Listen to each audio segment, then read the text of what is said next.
پاکستان میں ایک ایسا شہر بھی موجود ہے جسے کچھ لوگ پاکستان کی معاشی شہرت کہتے ہیں اور کچھ لوگ اسے ایک الگ دنیا، ایک ایسا شہر جہاں 2 کروڑ سے زیادہ لوگ رہتے ہیں، جہاں ہر زبان بولی جاتی ہے اور جہاں دن کا شور ختم ہوتا ہے تو رات کی رونق شروع ہو جاتی ہے۔ لیکن کراچی کی اصل کہانی اس کی بلند عمارتوں، مصروف سڑکوں یا نیل کو سمندر سے شروع نہیں ہوتی، بلکہ چند ماہی گیروں کی ایک چھوٹی سی بستی سے شروع ہوتی ہے۔ تو آخر کراچی نامی وہ بستی پاکستان کے سب سے بڑے شہر میں کیسے تبدیل ہوئی، کیسے یہ شہر کروڑوں خوابوں کی منزل اور پاکستان کی معاشی طاقت بن گیا؟ آئیے جانتے ہیں۔ کراچی کی کہانی دراصل سمندر سے شروع ہوتی ہے۔ صدیوں پہلے بحیرہ عرب کے کنارے ایک خاموش سی بستی آباد تھی۔ یہاں رہنے والے زیادہ تر لوگ ماہی گیر تھے۔ ان کی زندگیاں سمندر کے ساتھ جڑی ہوئی تھیں۔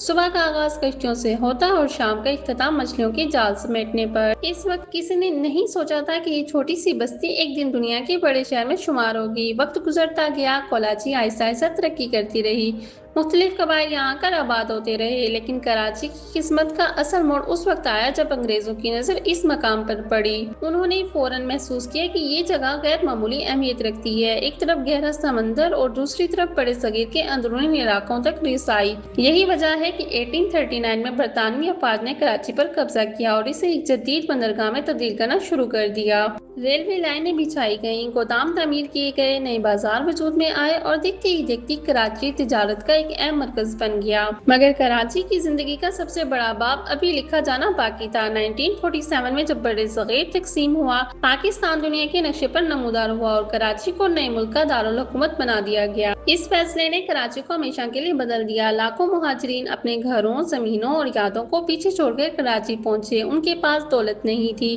بڑے کاروبار نہیں تھے، لیکن ان کے پاس امید تھی۔ انہوں نے اس شہر کو اپنا گھر بنا لیا، کاروبار شروع کیے، فیکٹریاں قائم کی، تعلیمی ادارے بنائے اور چند ہی دہائیوں میں کراچی پاکستان کی معاشی طاقت بن گیا۔ آج اگر آپ کراچی کی سڑکوں پر نکلیں تو آپ کو پورا پاکستان ایک جگہ نظر آئے گا۔ یہاں اردو بولنے والے مہاجر بھی ہیں، پشتون بھی، پنجابی بھی ہیں اور سندھی بھی، بلوچ بھی ہیں اور سرائکی بھی، کشمیری بھی ہیں اور دوسری برادریاں بھی۔ اس لیے کراچی کو منی پاکستان کہا جاتا ہے، کیونکہ یہاں صرف لوگ نہیں بستے، یہاں پورے پاکستان کی ثقافتیں بستی ہیں۔ لیکن کراچی کی اصل طاقت کیا ہے؟ اس کا جواب ایک لفظ میں دیا جا سکتا ہے: معیشت۔ پاکستان کی معیشت کا ایک بڑا حصہ کراچی سے جڑا ہوا ہے۔ کراچی پورٹ اور پورٹ قاسم ملک کے سب سے اہم تجارتی دروازے ہیں۔ دن رات ہزاروں کنٹینرز یہاں سے دنیا کے مختلف ممالک کی طرف روانہ ہوتے ہیں۔ پاکستان میں آنے والی بے شمار اشیاء انہی بندرگاہوں سے گزرتی ہے۔ ملک کے بڑے بینکوں کے ہیڈ آفس، بڑی کمپنیوں کے مرکزی دفاتر اور پاکستان اسٹاک ایکسچینج سب کراچی میں موجود ہے۔ اس لیے بعض ماہرین کہتے ہیں کہ اگر کراچی رک جائے تو پورے ملک کی رفتار متاثر ہو سکتی ہے۔ لیکن کراچی صرف تجارت کا شہر نہیں، یہ خوابوں کا شہر بھی ہے۔ ہر روز ہزاروں لوگ بہتر مستقبل کی تلاش میں کراچی آتے ہیں، کوئی ملازمت کے لیے، کوئی تعلیم کے لیے اور کوئی کاروبار کے لیے۔ کراچی کی ایک اور شناخت بھی ہے، وہ ہے اس کا سمندر۔ شام کے وقت جب سورج آہستہ آہستہ بحیرہ عرب کے پانیوں میں ڈوبتا ہے تو ایسا محسوس ہوتا ہے جیسے پورا افق سنہری رنگ میں رنگ گیا ہو۔ کلفٹن سی ویو پر چلنے والے ہزاروں لوگ روز اس منظر کے گواہ بنتے ہیں: سمندر کی ٹھنڈی ہوا، لہروں کی آواز اور دور تک پھیلا ہوا نیلا پانی۔ یہ سب کراچی کو ایک منفرد حسن عطا کرتے ہیں۔ لیکن بہت کم لوگ جانتے ہیں کہ کراچی کے قریب موجود جزیرے بھی اپنی مثال آپ ہیں۔ شمسپیر آئی لینڈ، جہاں آج بھی ہزاروں ماہی گیر آباد ہیں۔ چٹنا آئی لینڈ، جہاں پہ سمندر کے نیچے ایک رنگین دنیا آباد ہے۔ یہ وہ جگہ ہے جہاں سکوبا ڈائیونگ کرنے والے لوگ سمندری حیات کا قریب سے مشاہدہ کرتے ہیں، اور جب وہ واپس آتے ہیں تو اکثر ایک ہی بات کہتے ہیں: انہیں یقین نہیں آتا کہ یہ سب پاکستان میں موجود ہے۔ لیکن کراچی کی بات کھانوں کے بغیر مکمل نہیں ہو سکتی۔ یہ شہر صرف لوگوں کو روزگار نہیں دیتا بلکہ ان کے ذائقوں کو بھی